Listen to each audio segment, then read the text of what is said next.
Morning everybody, it is Thursday, October 4th, 2018.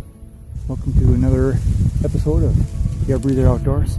This morning we are out hunting waterfowl as usual, and we're on a public marsh this morning. So we've kind of had an up and down rocky road of weather for the opening weekend, this past weekend. Things dropped down to the mid 30s, if not upper 30s for that matter, and pretty decent opening weekend. Temperatures climbed up to starting with 80 yesterday, and now this morning we're back down to the mid 40s. So a little bit of a roller coaster ride. Hopefully this cool weather and the fact that things have calmed down a little bit in the marsh, the season underway, get some more birds flying around. While they were taping, bear with me, getting ready to tape for that matter, I did have one woody come flying in, set it down, picked her up, but we're in prime time right now, so let's get after it.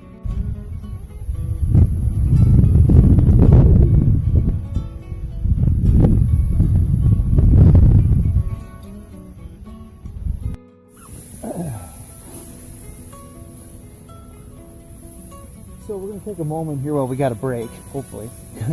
And I just can't seem to get any video done without birds swinging through. And I'm a one-man show here, so. But we're going to talk about two particular components, says Kingfisher. Two particular components that are key to what's going on today, and really any hunt that we do. Excuse me. Number one is wind, and number two is sun. So let's talk about wind. Wind is a key component in deciding, well, it's key in where birds are going to set up and land. So the wind is important in the birds controlling their descent into the decoys, and they're also key to taking off.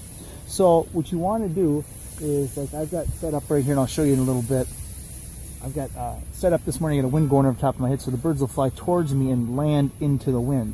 Remember as a kid, when you drive down the road, you stick your hand out the window and go like this. You feel that wind under it that makes your hand want to go up. Those are the birds and their wings that helps them settle down nice and easy.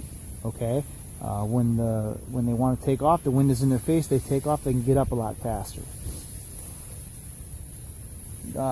So you need to be real cognizant of where the wind is in relation to your decoys, in particular the pockets where you want the birds to land. Okay.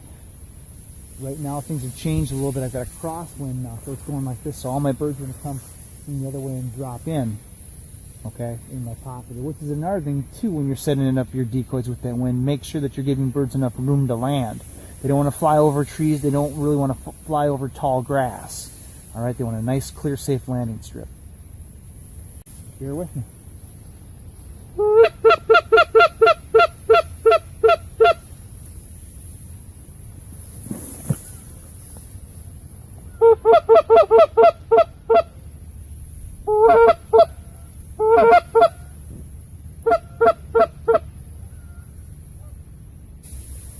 The other aspect we're going to talk about is the sun, in particular light. So it's kind of a double-edged sword, but I think it's more an advantage than anything.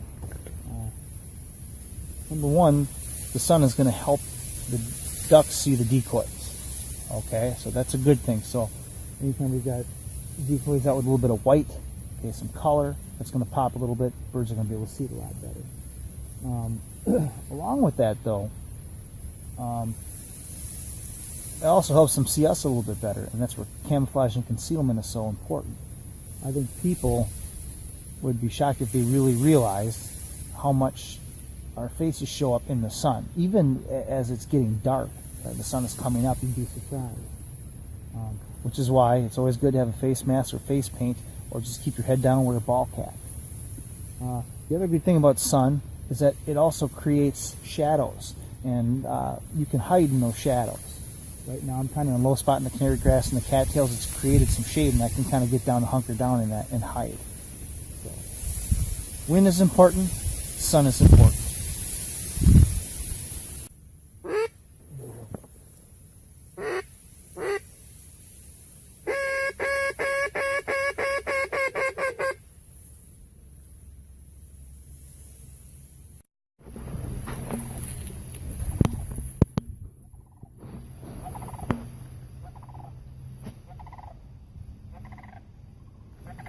So many cranes. Just so many of them.